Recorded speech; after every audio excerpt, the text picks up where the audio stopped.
बिस्मिल्लाहिर्रहमानिर्रहीम। नई वीडियो के साथ हाज़िर खिदमत हूँ। गुस्ल में कितने फ़र्ज़ होते हैं आज की वीडियो में बताने वाला हूँ। अगर इनमें से एक भी फ़र्ज़ छूट जाए तो गुस्ल नहीं होता। जानिए आज की इस ख़ास वीडियो में। और मज़ीद ऐसी वीडियोज़ के लिए चैनल को भी सब्सक्राइब कर लें। गुस्ल में फ़र्ज़ कितने होते हैं? गुस्ल में 3 फ़र्ज़ होते हैं।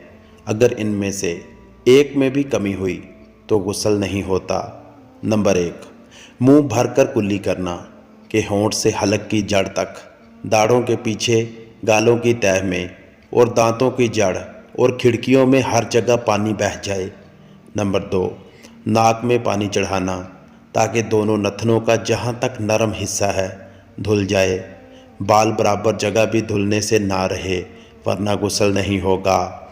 तमाम ज़ाहिर बदन यानी सर के बालों से पाँव के तलवों तक जिस्म के हर पुर्जे पर, हर रोंगटे पर पानी बहाना। मज़ीद वीडियोज़ के लिए चैनल का विज़िट करें और इसको सब्सक्राइब करें।